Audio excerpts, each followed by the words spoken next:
I'm Claire Cousins and welcome back to the Textile East Fair YouTube channel, which seems to have developed over the last year. Just to let you know, the Textile East Fair is going to be happening again next year in February. All the details are on the website below, and it's going to be February 2023, and planning has already started. We've got a new venue this year. We've been going 5 years at Swavesey Village College, but now we've decided to move venues and go to the Burgess Hall, which is a proper conference centre in St Ives, Cambridgeshire. So fingers crossed, all will be well this year and we won't get hit by another wave of COVID or anything like that, and we look forward to seeing you guys all there. Now, this particular video, I'm going to carry on with using up my scraps from this jar, and when I say scraps, I'm now talking the slightly larger scraps, which still isn't that big, but they are slightly larger. Come and join me at my desk and see what I'm up to. Now, I've been adding to my doodle pad, so I've been having all sorts of flowers and toadstools. I really do want to do toadstool projects. Still haven't got my head around how I want to do that one. I've got different types of leaves that I like to explore. So this is a doodle book just to get my ideas going. And I've been influenced by feathers. So I thought, well, these would look great as bits of feather. So I've had a go. I've started. I've already dyed this material. It's hand dyed and it's dry, and this is my first little play. I thought I'd give it a play, see how I was getting on with it, and I really like the effect. In fact, so much so I've drawn on some more feathers, and I'm just doing freehand collage, so I'm not really thinking about it. I'm just cutting out the bits of fabric I like, placing them where I want them to go, and then I'm just cutting them to size. And I'm cheating a little bit, and I really don't like using it normally, but I am actually using the Oprit stick, which I'm not putting loads on. I'm just putting enough just to stop it lifting when I'm machining. I wouldn't normally do that, but because these pieces are so small, it's difficult to use Bondaweb now. I have got Bondaweb, and I debated whether to use it, but I thought I'm more likely to get the glue on my iron because these pieces really are small. If I had a bigger piece of fabric, I would definitely use Bondaweb for this technique. But as I say, it's only a play. I'm having another play day, so I hope you enjoy my play day, and I will stop talking and you can just enjoy, hopefully enjoy, watching how I create. Right, what I've done is I've actually placed a piece of cheap craft felt underneath, because then that gives me some kind of stability. I could use a tear away product, but I think I'd like a bit of substance to it, but I don't want it quilted, so I haven't used a cotton batting, so it's just a very thin cheap craft felt underneath. As I say, this is playing, no idea where this is going to lead me, if to anywhere. It's just a nice way of whiling away a bank holiday Sunday. So let me have a look. So what I've done is, I don't know if you can see, it's red biro. Well, I say red biro, it's one of these heat erase pens. I've drawn a line where I want the main spine of the feather to go. So I've got the feather, then I've shaped it out where the feather's laying. You can't really see it, I know it's a bit difficult, but you'll see it as I start to put the pieces on. Now what I'm doing is I'm actually looking, using the spine there. I know I need to cut down there. I'm going to get my nice little scissors. I'm just going to cut down there. And it doesn't have to be accurate. I'm just eyeballing it. I'm just having fun. So I've got that piece there. I might have some pieces flicking backwards. I quite like the flicking back look here that I've got.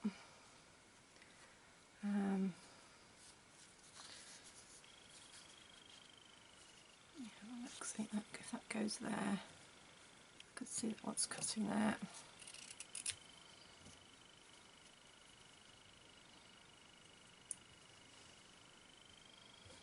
I mean, these are pieces that might have got thrown away, so I'm not being particularly precious about all that. Looks gorgeous there, actually. I don't know if that's too big. I'll leave that there for now. Let's see.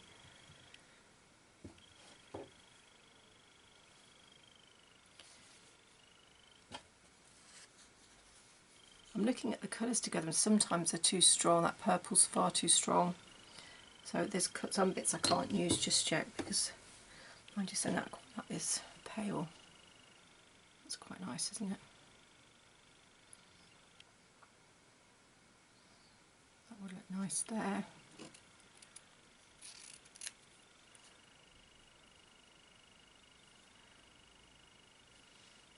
I mean, if you want to have a go at doing something like this yourself, then, as I say, don't use my technique necessarily. You can print off cartoon drawings, like children's colouring pages, print off children's colouring pages, and then use them as an outline. And if you use Bonder Web, you can do that too. Now, which way do I want this one? I don't quite like that. Like that.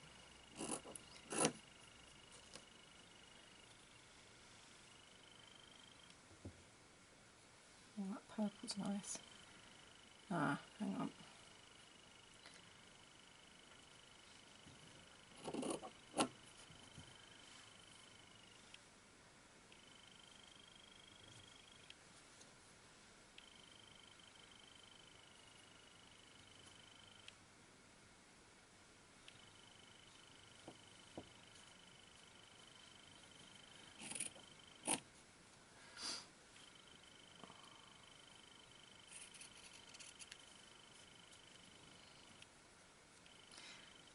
And the biro line underneath is purely a little guide. Don't have to follow it accurately.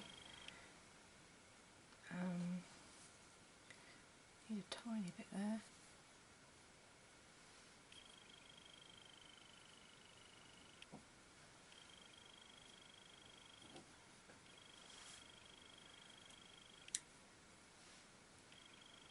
Don't like that one.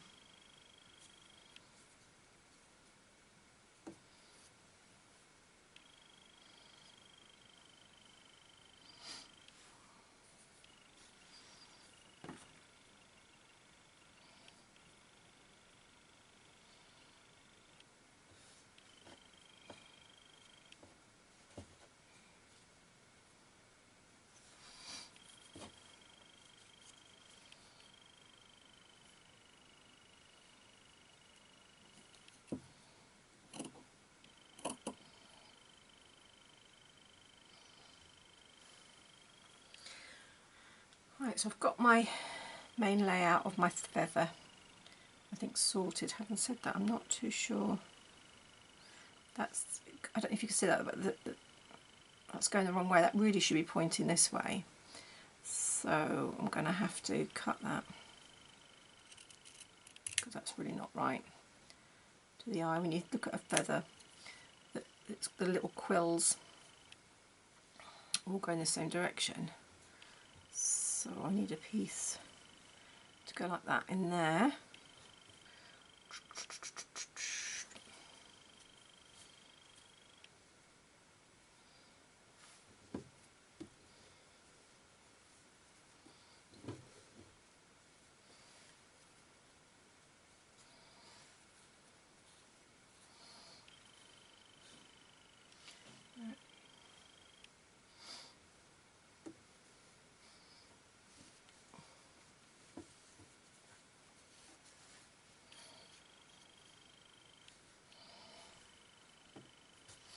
I quite like that, but I think that's too close to that and not close enough to that in colour tone, so that's not quite right.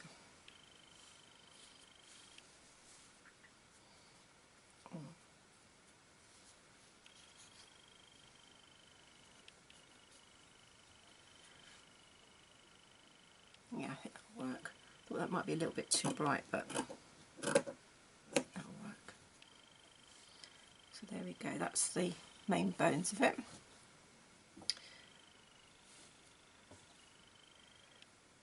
Some little bits to act as, I don't like that bit, I take that bit out, act as the,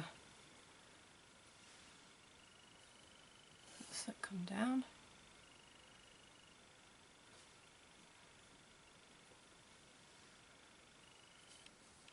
When you can really use up your tiny scraps like that.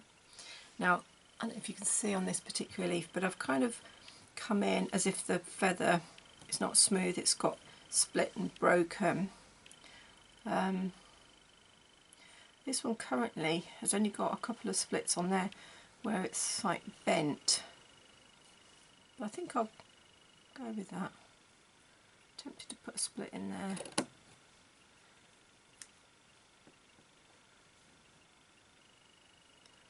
I'll just cut that one.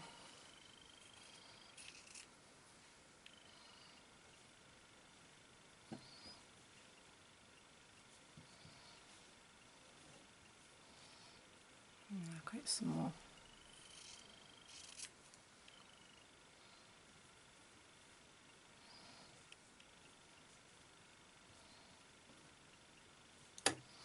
Okay, I think I'm just about there. What I need to do now is glue it down. So as I said, ideally Bondaweb, but because I can't get these onto Bondaweb now because they're too small, I only need a little dob just so it doesn't shift. And it's actually quite an old glue stick, so it doesn't hold, it's not too gooey, so it shouldn't jam up my machine. What I can do is you can sort of almost dry it by ironing it, but I won't need to. As I said, this is quite an old stick, so it's running out of Vavavoom.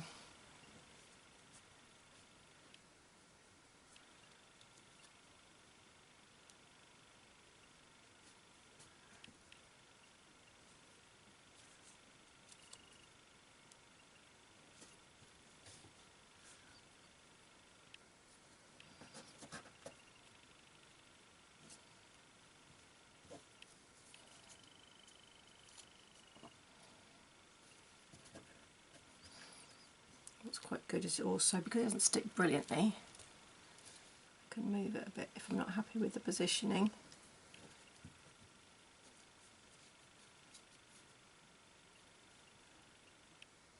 Oops.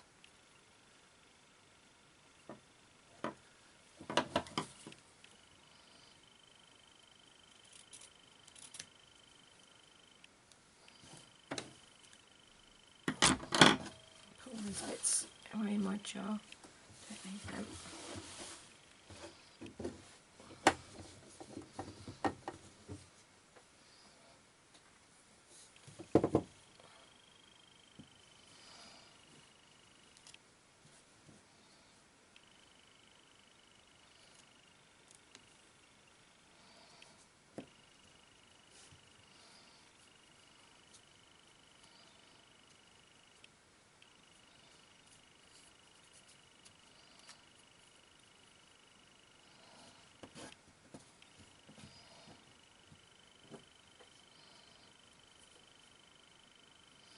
Just realised that's pointing the wrong way too, isn't it? Hang on, it's that way. No.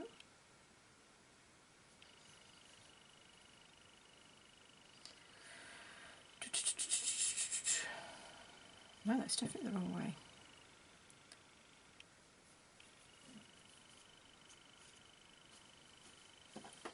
That needs to come that way. I'll have to cut that bit off.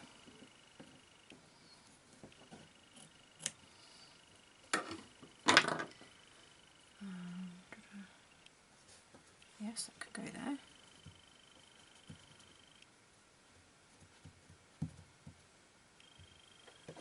And then I just need a little bit there.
Okay, just zoom in so you can see how I've got on with the gluing.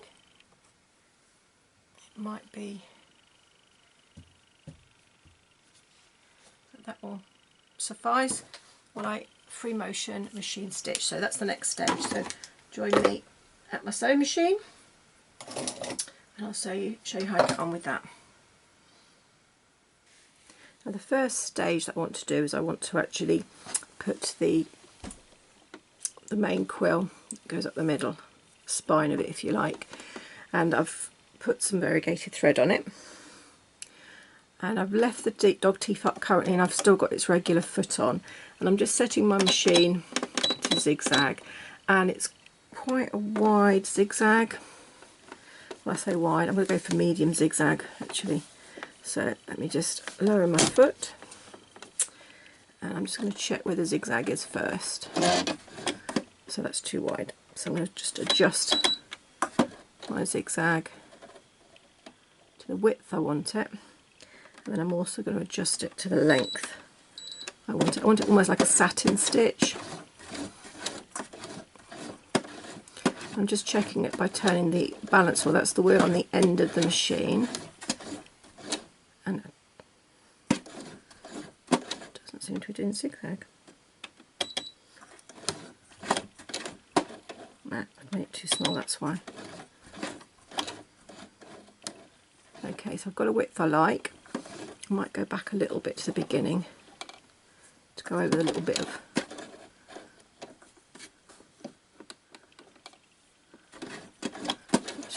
see, yeah, that's about right. Now because it's a variegated thread, it should give me a nice change of colour as I sew. So I'm just going to press my start button.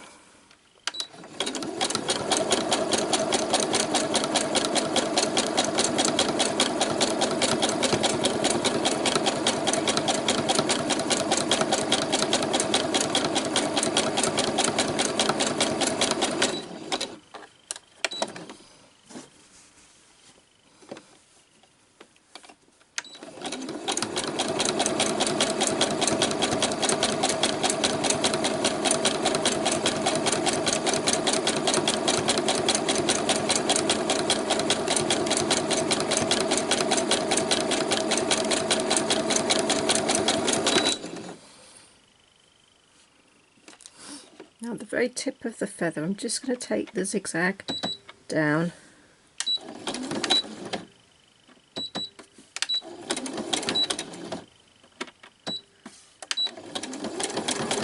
and then go straight. I'm going to change my machine up to free motion embroidery and I'll be back. I'm now at the stage of I've just changed my machine foot to my, it's actually not an open toe, it's a big, I like it nice and open, embroidery or free darning foot. This one is spring loaded, which I quite like, but it's operated by the needle bar. The needle bar flicks a little thing and this basically just jumps up and down on the spring. I've taken the dog teeth down. Now there is a video tutorial go back to last year on how to set your machine up, so if you're not sure about how to set your machine up for machine embroidery, then I recommend checking back through my playlists and you will find it quite easily. And so now I've set up, I'm going to set my machine to 0, and I do that just by turning it on and off again, and it will just reset itself to regular stitching. And fingers crossed it will work okay. And the reason I say fingers crossed is I noticed that when I did this quill down the middle, my bobbin has got quite loose, so I've just reset my bobbin a bit tighter. I haven't checked it, so here goes. We'll see how it goes. So I'm going to lower my needle down, bring the needle back up, and hopefully tug up that bobbin. There it is. Now if you tug up that bobbin thread and bring it to the top, what it does do, it reduces the risk of what's called bird nesting underneath. Some machines you don't need to do it, and technically I don't need to do it on this machine, but I like to do it out of habit. So I'm going to put my needle back down because I always want my needle to finish down. This is automatic down if you tell it to. I'm just going to start and see how we get on.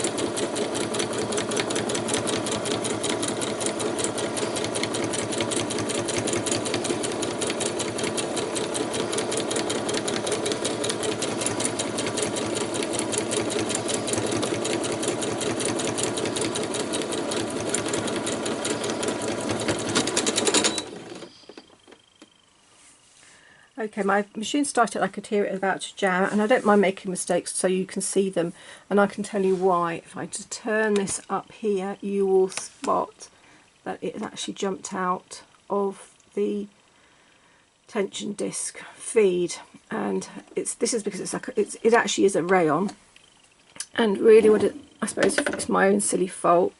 I have a feed here, and the feed is that bit too far away from the machine, and that's how it's jumped out. So I'm going to refred it and come back and show you how to carry on.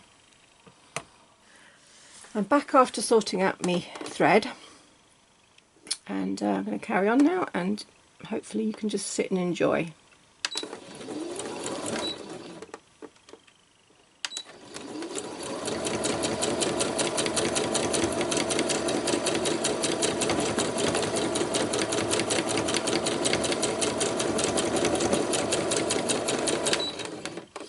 I'm going to let go for it, stop for a minute, because I'm actually losing grip. What you might want to do is you can get some rubber tips to go on your fingers, you can wear rubber gloves, you can wear proper quilting gloves, etc. I'm just going to go wet them. Okay, I'm back from just making sure my hands are a bit more moist so I can grip better. Now I have noticed that the bobbin is still a bit loose and still popping up, and that's something that I might have to take it to the service guys to have a sort out. I've tightened up the screw, but there might be something else going on.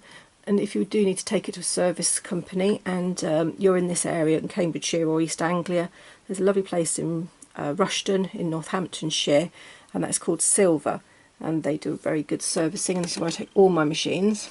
So I think this one's going to have to go next.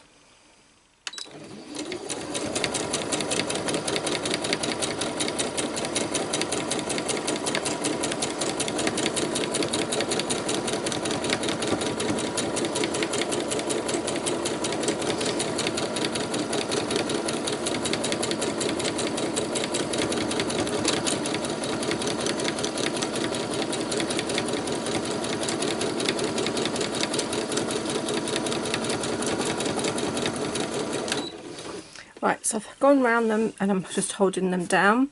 I'm then going to add some detail. What I will do is I am going to sort that bobbin out, because I really don't like to see the bobbin popping up so much. And I don't know whether you can see that. Let me just bring that out of the machine, and you'll see, you can even see how fast that bobbin is running. So I know the screw isn't tight enough. But these are problems that you might get, you might have, and you can see, for instance here, if you can see that, I really don't like that bobbin popping up so much. So I'm going to unscrew the plate. In fact, you can join me in this actually, you might find it quite useful. Let me get my screwdriver.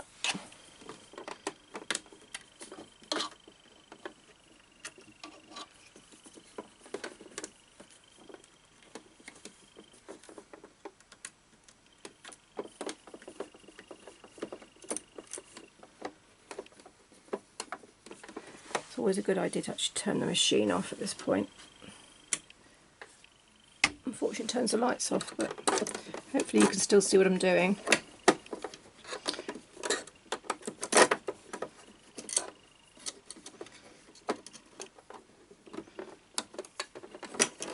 So I've unscrewed the plate. This is where the bobbin is, and this is the tiny, in mine, this is the tiny little screw. It's yellow, so you can tighten it one way or loosen it. Has that tightened it? Let's have a look. I'm not convinced it's done anything. Ah, that's definitely tighter. I'm not entirely sure. Sometimes they can loosen themselves off. That's much better. We'll try again. Take the bobbin out.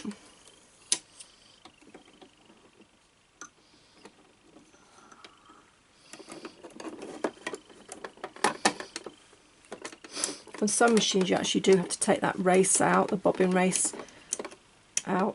Luckily mine you can just reach it.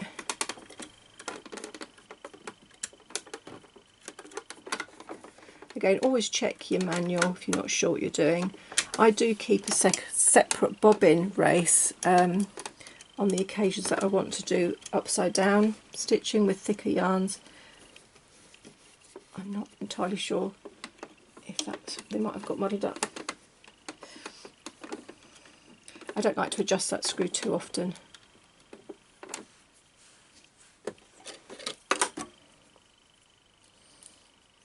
So if you're not sure, just take it to the service guys.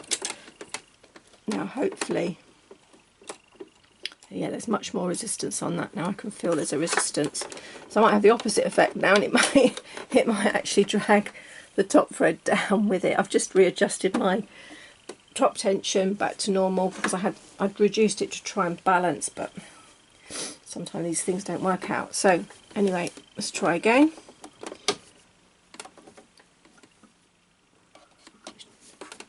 Need the power on that. Put the power on. Just noticed this thread's starting to caught it, so it's splitting. These rayons there, they look beautiful, but sometimes they can be a bit springy. This is actually a good quality one. Sometimes the cheap ones aren't bad actually. People say, oh, I won't buy a cheap rayon, but do you know, I don't mind them. They're actually sometimes better. Right, it's not coming through. Now what I will say to you, if you are using embroidery rayons, change your needle to an embroidery needle, or even a metallic needle is actually quite good too, because that will stop them stripping and splitting and fraying. Use a pair of scissors to get a really sharp point. Don't be tempted to use your needle threader, because the needle threader can actually shred them and cause problems. So get a sharp needle and thread it by hand. Don't be tempted to lick the end, because it will form a hydrophobic bubble on the end, make it harder to thread. So just sharp scissors, cut at an angle.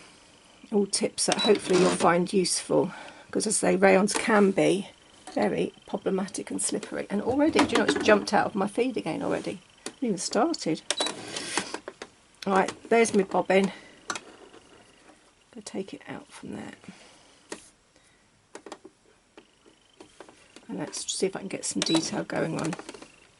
I'll do a couple of stitches in one space. I'm going to trim it.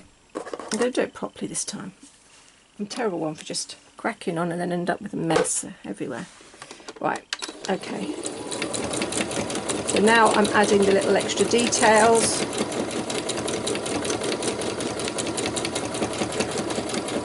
And that little twist of the bobbin has helped a little bit. Still not perfect. It does need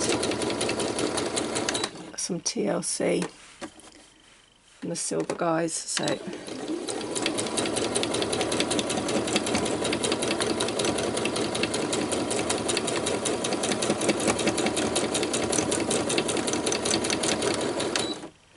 now this can happen as well, where you can pick up threads that you forgot to trim off. So it's always handy to have a pair of scissors handy. I'm beginning to think it might be the rayon that's causing the bobbin to pop up now.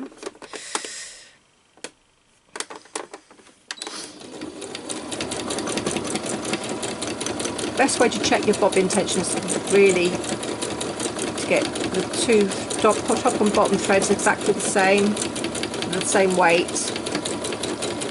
These are definitely two different weights. I've got polyester, general polyester underneath, fine rayon, so that might be another reason why it's popping up, the difference in weight.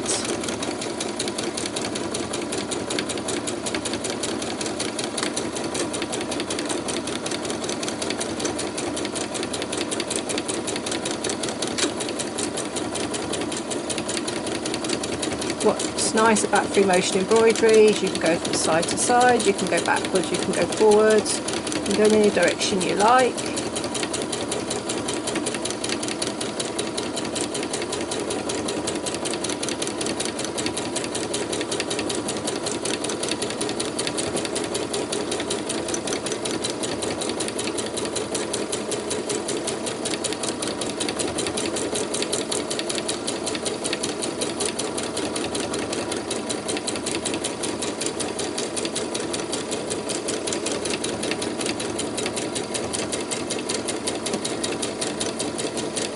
some little feathery bits.